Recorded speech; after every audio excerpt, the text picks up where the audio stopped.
Hi friends, आप सबका English hub में स्वागत है। फ्रेंड्स, हमारा इंग्लिश स्पोकन कोर्स चल रहा है जो हम देख रहे हैं डे बाय डे एक नए टॉपिक के साथ। तो हमारा जनरल ट्रांसलेशंस के साथ साथ टाइम के साथ साथ हमारा टेंस कंप्लीट हो चुका है। जो टेंस हमने प्रेजेंट, पास्ट और फ्यूचर के हमने सारे चार जो फॉर्म थे उसको हमने देखा।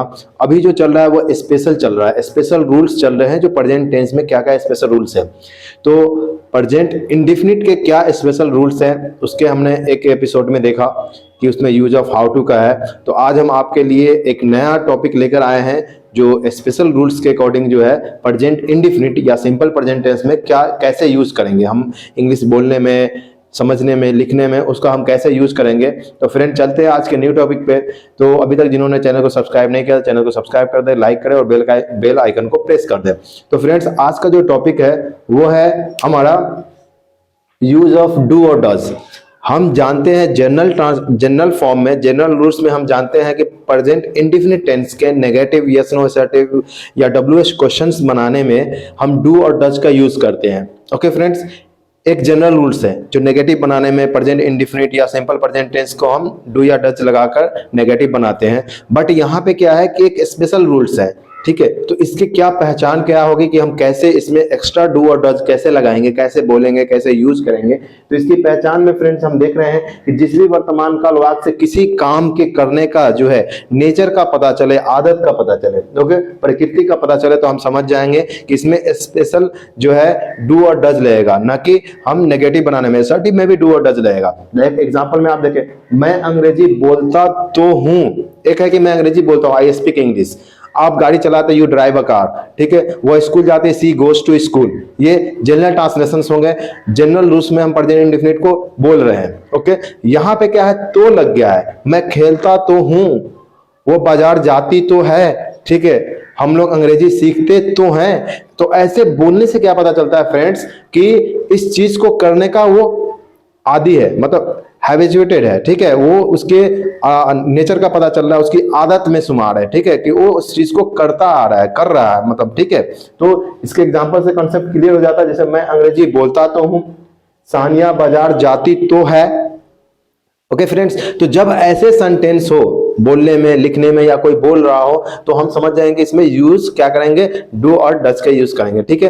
तो अब कैसे करेंगे, इसके लिए ये रूल है, मेजर रूल है। क्या रूल है कि सबसे पहले हम सब्जेक्ट लेंगे। जैसे कि हम जनरल ट्रांसलेशंस में और टेंस में हमने देखा कि सब्जेक्ट ले रहे थे, नाउन या प्रोनाउन होता है। उसके बाद इसमें डू और डज लगाएंगे। डू का हम यूज रेस्ट के साथ में करेंगे और डज का यूज जो है हम टीपीएसन के साथ में करेंगे, जो ऑलरेडी हम जान रहे डू और डज का नेगेटिव बनाने में। सेम यहां भी करेंगे, ठीक है। उसके बाद इसमें वर्ब वन का यूज होगा। जहां पे डू और डज का के बाद हमेशा वर्ब वन का यूज होगा। हमने इसलिए नोट्स में डाल दिया है कि टीपीएसन के साथ वर्ब जो है वन यूज होगा, डज के साथ, और रेस्ट ऑल के साथ, डू के साथ वर्ब वन यूज होगा। ओके फ्रेंड्स, तो हम देखते हैं। जैसे मैं अंग्रेजी बोलता तो हूं, अगर यहां पे रहता मैं अंग्रेजी बोलता हूं तो आई स्पीक इंग्लिश हो जाता, लेकिन यहां पे तो हूं है, ठीक है, कि मैं अंग्रेजी बोलता तो हूं, तो इसमें हो जाएगा आई चूंकि फर्स्ट पर्सन सिंगुलर नंबर है तो डू लगेगा, तो I do speak English,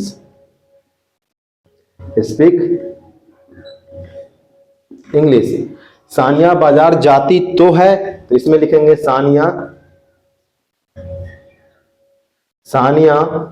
does, क्योंकि थर्ड पर्सन सिंगुलर नंबर है सानिया, इसलिए डज रहेगा, तो सानिया डज गो।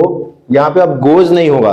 क्यों नहीं होगा कि ऑलरेडी जो है डू और डज जो है ऑलरेडी ये डज वर्ब 5 ही है, ठीक है। तो Sania does go to market, ठीक है। इस तरह से अब आप सोचेंगे कि अगर हम इसमें डू और डज पहले लगा देते हैं, किसी चीज के नेचर का पता चल रहा है, ठीक है, तो हम इसका नेगेटिव कैसे बनाएंगे। क्या नेगेटिव में डबल डू लगेगा तो लग जाएगा। जैसे एग्जांपल में मैं अंग्रेजी बोलता तो हूं, सिंपल है, ठीक है, तो आई डू स्पीक इंग्लिश। अब इसका नेगेटिव कैसे बनेगा, तो इसका नेगेटिव बन जाएगा मैं अंग्रेजी नहीं बोलता तो हूं, ठीक है, नहीं बोलता तो, वो बाजार नहीं जाती तो है, ठीक है। तो ऐसे अगर सेंटेंस है तो इसमें लग जाएगा आई डू नॉट। एक तो डू नॉट, डज नॉट जो है प्रेजेंट इंडेफिनिट के नेगेटिव बनाने में डू नॉट और डज नॉट का यूज करते हैं, या डोंट का यूज करते हैं, या डजंट का यूज करते हैं शॉर्ट फॉर्म में। उसके साथ चूंकि ये स्पेशल रूल्स है, इसमें डू और लगेगा। तो एक तो नेगेटिव के लिए लगेगा आई डू नॉट, उसके बाद स्पेशल के लिए लगेगा डू, उसके बाद लगेगा स्पीक इंग्लिश।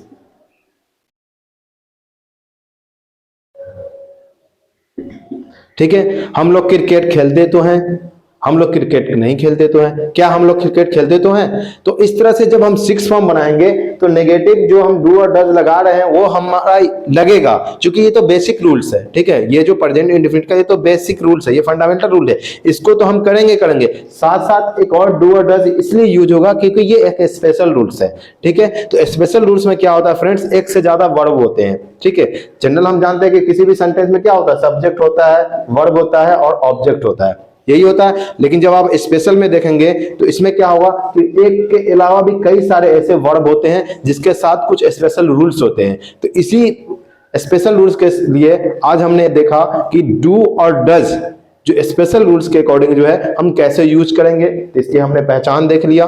किसी भी सेंटेंस के वर्तमान काल के किसी भी सेंटेंस, प्रेजेंट इंडेफिनिट के किसी भी सेंटेंस से ये लगता हो कि वो काम करने के आदि है, आदत है उसमें, ठीक है, वो स्कूल जाता तो है, वो क्रिकेट खेलता तो है, हम लोग मिलते तो हैं, ठीक है, तो ऐसे जब लगेगा ना तो आप उसमें क्या करेंगे, डू और डज सब्जेक्ट के अकॉर्डिंग लगा लेंगे। जो हम already simple present indefinite tense को हमने सीखा है, देखा है कि उसमें किसमें डू लग रहा था, किसमें डज लग रहा था, सेम उसी में लगाना है, बट इसमें एक एक्स्ट्रा वर्ब लग जाता है। ठीक है, कि डू और डज के बाद प्लस वर्ब वन हम एक और ऐड करेंगे।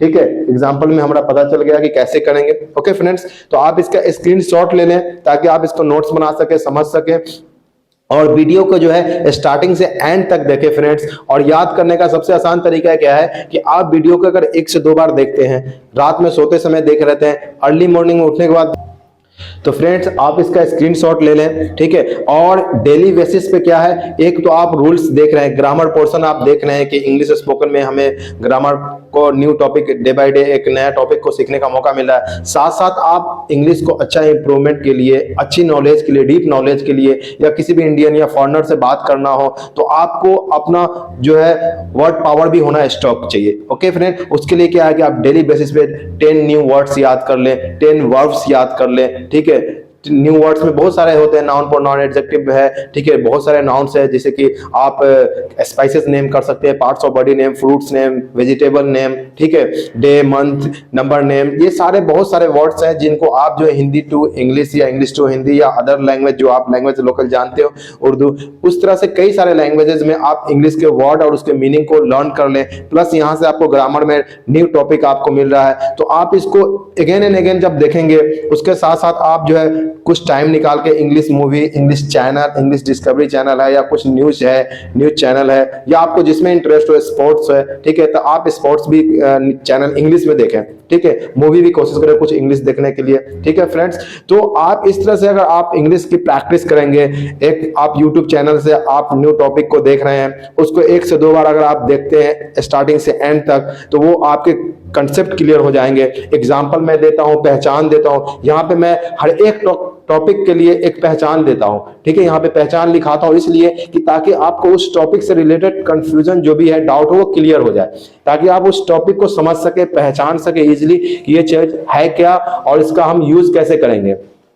ओके फ्रेंड्स, तो आप इस टॉपिक को जो है और इससे रेस्ट जितने भी आपने इसमें एपिसोड देखे होंगे, तो आप सीरियल वाइज जो है, सिस्टमेटिक जो है, आप वीडियो को देखें, एक एक करके आप वीडियो को देखें। बेसिक अगर आपका कंसेप्ट क्लियर रहेगा, आपका नंबर पर्सन कंसेप्ट क्लियर रहेगा, आपको नाउन प्रोनाउन एडजेक्टिव क्लियर रहेगा, ठीक है, आपको जनरल ट्रांसलेशन क्लियर रहेगा, तो आपको कोई भी रूल्स अभी न्यू आ रहे हैं वो आपको समझने में, सीखने में कोई दिक्कत नहीं होगी। ओके फ्रेंड्स, तो आप डेली बेसिस पे 1 घंटे निकालें इंग्लिश सीखने के लिए, और मैं 100% श्योर कि अगर आप इसको डे बाय डे कंटिन्यू करते हैं तो आप घर बैठे आसानी से इंग्लिश बोलना सीख जाएंगे। चाहे आप इंडियन से बोले बात कर सकते हैं या फॉरेनर से भी कर सकते हैं।